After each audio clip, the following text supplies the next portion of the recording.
সুপ্রভাত, নমস্কার জানিয়ে আজকে আবার একটা নতুন দিন শুরু করলাম। নতুন দিনে নতুন সকালে আবার তোমাদের সামনে একটা সুন্দর নতুন ব্লগ নিয়ে চলে আসলাম। আমার ঘরে বাইরে লাইফস্টাইলে তোমাদের সবাইকে স্বাগত জানাচ্ছি। তোমরা এসো, দেখো সারাদিন আমি কি করছি। আশা করছি তোমরা নিশ্চয়ই ভীষণ ভালো আছো, আর আমিও ভীষণ ভালো আছি।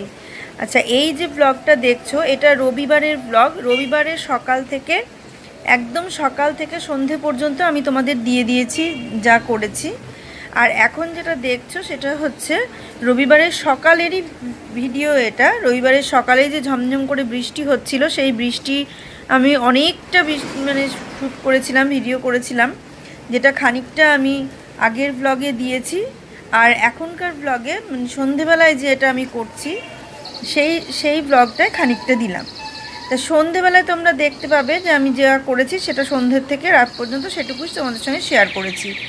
আর এই যে দেখছো এখন যে ঝমঝম করে অঝোর ধারায় বৃষ্টি হচ্ছে, সেই বৃষ্টির সময় মানে এই দিনে খিচুড়ি খাওয়াটাই দরকার ছিল, কিন্তু আমরা খিচুড়ি খাইনি, কারণ আমাদের মানে পরপর বিশ্বকর্মা পুজোতে সবার খাওয়া দাওয়া আছে বলে সেই দিন আর আমরা খিচুড়িটা করলাম না। তারপর তো টগরি আসলো না, বললামই সমস্ত কিছু বলেছি আগের ব্লগে। এই ব্লগে আর কিছু বলছি না। এই ব্লগে তোমাদের বৃষ্টিটা দেখিয়ে এখন তারপরে একটু ফুলগুলো দেখাই। বারান্দায় যে ফুলগুলো ফুটেছে সেই ফুলগুলো একটু দেখিয়ে দিই। ফুলগুলো দেখিয়ে চলো ঘরে চলে যাই। সন্ধে থেকে আমি আবার একটা নতুন ব্লগ শুরু করছি। সন্ধেবেলায় আমরা যে মানে ডেকোরেশনটা করেছিলাম জন্মাষ্টমীর আগে, সেই ডেকোরেশনটা আজকে খুলে ফেলবো।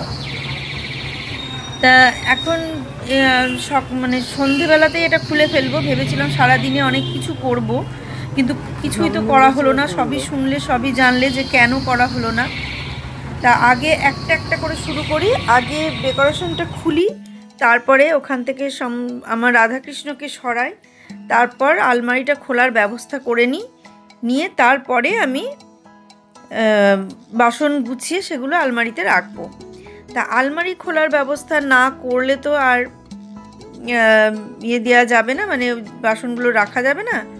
আর দেখো ফুল দেখাচ্ছি, আজকে সাদা ফুল বেশি ফোটেনি, মাত্র দুটো সাদা ফুল ফুটেছে। আর রঙ্গন ফুল আর অ্যালামন্ডা তো প্রচুর ফুটেছে, দেখতেই পাচ্ছ।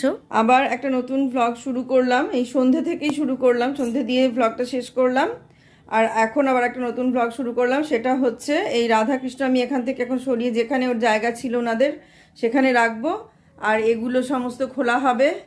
অনেক দিন ধরে এগুলো দেখছো লাগানো আছে একই রকমভাবে, এগুলো সমস্ত এখন খোলা হবে, নাহলে জানলা খোলা যাচ্ছে না, খুব সাংঘাতিক অবস্থা। দেখতে থাকো। তো চলো, ওনাদের বসিয়েছিলাম, বসিয়ে আবার ওখান থেকে নিয়ে গিয়ে শোকেসে রাখতে খুব যে একটা ভালো লাগে তা লাগে না, কিন্তু তবুও রাখতে হবে, যেহেতু আমার সেই পরিস্থিতি নেই। এতদিন ধরে ওখানে ছিল, আর ওখানেই থাকে, ওখানেই আমি ধূপ প্রদীপ দেখাই, ওখানেই আমি সব কিছু করি। আর যেটা ব্যাপার সেটা হচ্ছে এখনকার ঠাকুর তো এরকমভাবে মানে শোকেসের মধ্যেই থাকে, কারণ এখন সব ছোট্ট ছোট্ট ফ্ল্যাট। আর ফ্ল্যাটে ওই ডাইনিংয়ের মধ্যে একটুখানি জায়গার মধ্যে একটু খেয়াল করে দেখবে, অল্প একটু জায়গার মধ্যে দেয়ালে একটা ছোট্ট করে ঠাকুর মন্দির করে নিচ্ছে, আর ঠিক সেখানেই ঠাকুর রাখছে। আর সেই জায়গাতে মানে পাল্লাটা, দরজাটা বন্ধ করাই থাকছে শোকেসের মতোই। তা সেই সিস্টেমেই এখানে আমার রাধাকৃষ্ণও আছে। আশা করছি তোমাদের ভালোও লাগছে দেখতে, খারাপ কিছু লাগছে না। আর আমি এখানেই এদের ধূপ প্রদীপ দেখাই, যা করার আমি এখানেই করে ফেলি। তা যেটা ব্যবস্থা করতে হবে, মানে আগে আলমারি ওখান থেকে সরাতে হবে, পুরো সিস্টেমটাকে চেঞ্জ করতে হবে, যেটা যেভাবে রাখা আছে সেগুলো আগে চেঞ্জ করতে হবে, ঠাকুর আবার ঘোরাতে হবে। একবার ঠাকুর ঘুরিয়েছি, তোমরা দেখেছো, আমার ভুল দেওয়ালে ঠাকুর ছিল। আর এখন যেদিকে আছে সেদিকটা ঠিকই আছে, ওটা পূর্ব দিকেই ঠাকুর আছে, কিন্তু আমি যেটা করব সেটা উত্তর দিকে ঠাকুর নিয়ে যাব, আর ঠাকুরের মুখ থাকবে দক্ষিণ দিকে, আর আমি উত্তর দিকে মুখ করে পুজো করব। এরকমভাবে ঠাকুরটাকে সেট করব। সেটা না করলে জানলা খোলা অসুবিধে হয়ে যাচ্ছে, সেই কারণে জানলাটা খোলার জন্যে আমাকে এই ব্যবস্থাটা করতেই হবে, কিছু করার নেই। আর এটা ঘোরানোর জন্য এখনও অনেকটা টাইম লাগবে, এত তাড়াতাড়ি সব কিছু হবে না। যে কোনো কাজই আমি তাড়াতাড়ি করে করব মনে করলে হবে না। আর আমাদের কোনো কাজ আজ পর্যন্ত তাড়াতাড়ি হয়নি, সবই ভেবে চিনতে নয়, সবই ধীরে সুস্থে অনেক দেরিতে হয়েছে, যে কোনো কাজই দেরিতে হয়েছে। আজকে আমার এই যে বাস করার জায়গাটা দেখছো, সে জায়গাটা নিজের জন্যে, সেই জায়গাটা কিন্তু একদম শেষের দিকে এসে হলো, চাকরি জীবনের শেষে এসে হলো। তাই আমার সমস্ত কিছুই দেরিতে। সব কিছুর জন্যেই একটা আর্থিক ব্যাপার থাকে, সেটা সবাই জানো। আর ঠিক সেই কারণেই আমাদের এতদিন অপেক্ষা করতে হয়েছে, এখনও অপেক্ষা করতে হচ্ছে অনেক কিছু কারণে। এত বড় একটা কিছু করার পর ধীরে ধীরেই সব কিছু হয়, এত তাড়াহুড়ো করে সব কিছু হয় না। আর তার জন্য আমি অপেক্ষা করি, তাতে আমার কষ্ট নেই, দুঃখ নেই, কিচ্ছু নেই। অপেক্ষা করেই যখন এত দূর এসেছে, হ্যাঁ দেরি হোক কিন্তু ভালো হোক, এটাই চাই। দেরি হলেও ভালো যদি হয় তাহলে কিছু কষ্ট নেই, কিন্তু দেরি হোক, কিছু তো করার নেই। সবার যে সব কিছু এক জীবনের প্রথমেই হয়ে যাবে এমন কথা নয়। আমার হয়তো জীবনের শেষের দিকে এসে হচ্ছে, কিন্তু ভালোই হচ্ছে যা হচ্ছে। তা এই রকম ব্যাপার। আর এই যে ডেকোরেশনটা দেখছো, ডেকোরেশন যখন করছিলাম তখন যে আনন্দটা মনে ছিল, সেই আনন্দটা খোলার সময় নিশ্চয়ই থাকে না। যখন খুলছি তখন ভীষণ খারাপ লাগছে, কেমন আস্তে আস্তে একটু একটু করে ফাঁকা হয়ে যাচ্ছে জায়গাটা। লাইটিং ছিল, লাইটিংগুলো জ্বলতো, বেশ ভালো লাগতো। তা লাইটিংগুলো মাঝে মাঝে জ্বালাবো, একদম জ্বালাবো না তা না, কালী পুজোর সময় জ্বালাবো, যে কোনো নিয়তের সময় জ্বালাবো। কিন্তু এই ডেকোরেশন এখন আর করব না, আবার সেই জন্মাষ্টমীর সময়েই করব। তো এগুলো যে কোনো কাজই দেখবে আসছে আসছে আসছে সেটাই আনন্দ, যে কোনো অনুষ্ঠান আসছে আসছেটাই আনন্দ। এসে গেলে সেটা সঙ্গে সঙ্গে চলে যায়, তখন আনন্দটা কেমন ম্যারমেরে হয়ে যায়, মাটি হয়ে যায়। তা আমারও ঠিক সেই রকম হয়েছে। এই আসছে আসছেটাই আনন্দ ছিল, এত সুন্দর গোছাচ্ছিলাম, সাজাচ্ছিলাম, একটা একটা করে জিনিস কিনছিলাম, এটা ওটা করে। এর একটা জন্মাষ্টমীর জন্য একটা আলাদা প্রিপারেশান নিচ্ছিলাম, সেগুলো সমস্ত কমপ্লিট হলো। জন্মাষ্টমী ডেকোরেশন হলো, সাজানো হলো, জন্মাষ্টমীটা পার হয়ে গেল। তারপরে কেমন যেন সমস্ত ফাঁকা হয়ে গেল আস্তে আস্তে। তবে গোপাল আমার জায়গা জুড়েই আছে, আমার আসন জুড়েই আছে, সেটাতে কোনো মানে সন্দেহ নেই। সেটার একটা আলাদা আনন্দ তো আছেই, কিন্তু এই যে ডেকোরেশনটা খুলে ফেলছি, এটা একটু কেমন লাগছে, ফাঁকা হয়ে গেল তো ঠিক ভালো লাগছে না। তা সেটা যায় হলেও, ফাঁকা হলেও কিছু করার নাই, ফাঁকা হলেও খুলতেই হবে, না খুললে জিনিসগুলোও নোংরা হয়ে যাচ্ছে। তারপরে ধরো পেছনে যে শাড়িটা আছে, ভালো শাড়ি, ওটা ভালো শাড়িটা নষ্ট হয়ে যাবে, কতদিন ধরে টাঙানো থাকবে, ধুলোতে নোংরা হয়ে যাবে, ধুলো পড়বে। তারপরে জিনিসগুলো এইভাবে থাকলেও ঠিক থাকবে না, সেগুলোকে সিস্টেমেটিক রাখতে হবে, ঠিক মতো করে গুছিয়ে রাখতে হবে। তো সেই কারণে আমি দেখলাম যে এগুলো খুলে ফেলি। আর সবচেয়ে প্রবলেম যেটা হচ্ছে, জানলাটা খোলা যাচ্ছে না, ঘরটা অন্ধকার হয়ে থাকছে, সবচেয়ে এটা সমস্যা হচ্ছে। আর অন্ধকার তো হয়ে থাকছে, তার সঙ্গে গরমও হয়ে যাচ্ছে, হাওয়াটা পাস করছে না। এই জানলাটা খুলে দিলে আমাদের এই জানলা দিয়ে ডাইনিং দিয়ে বেশ সুন্দর হাওয়া পাস করে, সেটা করছে না। আর এই দেখো যে ছিটগুলো সমস্ত কিনে নিয়ে এসেছিলাম, তোমাদের দেখিয়েছিলাম, সেগুলো কেটে মানে সেলাই করিয়ে নিয়ে আসা হয়েছিল, সেগুলো দিয়ে সাজানো হয়েছিল।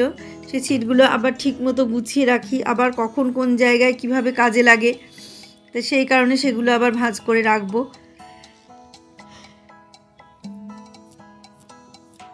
সমস্ত কিছু আস্তে আস্তে টুকটুক করে গুছিয়ে ফেলছি একদম। এটা আজকে গোছানো হয়ে গেলে এর পরের দিন বিশ্বকর্মা পুজো আছে। এর পরের দিন বলতে সোমবারে না, মঙ্গলবারে বিশ্বকর্মা পুজো। তা মঙ্গলবারের দিন আবার একটু বাইরে বেরোনো আছে, দেখতেই পাবে কোথায় যাব। আর সোমবারে মানে কোথাও যাচ্ছি না, সোমবারে আর কোনো ব্লগ করছি না, কারণ সোমবারেও অনেকটা পরিশ্রম করতে হয়েছে। তোমরা সেই ব্লগে, আর সোমবারে কোনো ব্লগ আমি করিনি, এটাই আমি দেব। আর সোমবারে যেটা আমি মানে সোমবারে কোনো ব্লগ করিনি, কিন্তু মঙ্গলবারে যে ব্লগটা করেছি বিশ্বকর্মা পুজো, সেটা আমি বুধবারের দিন দেব।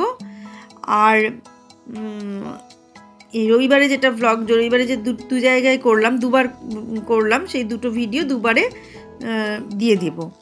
তা এই যে আজকে দেখছো রবিবারের সন্ধে না, বেশ অনেকটা এখন আস্তে আস্তে রাতের দিকে এগিয়ে যাচ্ছে।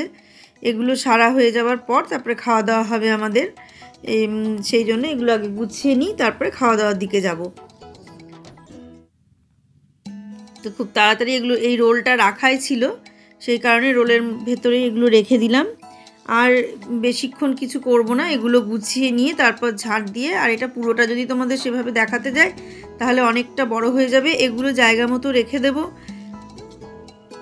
এর পরের দিন আমি বাসন টাসনগুলো গুছাবো। আর ঠাকুর ঘরের ব্যবস্থাটা একটা করতেই হবে, কিছু করার না করলে আর হবে না দেখছি। সেই কারণে ঠাকুর ঘরের একটা ব্যবস্থা করতেই হবে। তাহলে দেখতে থাকো।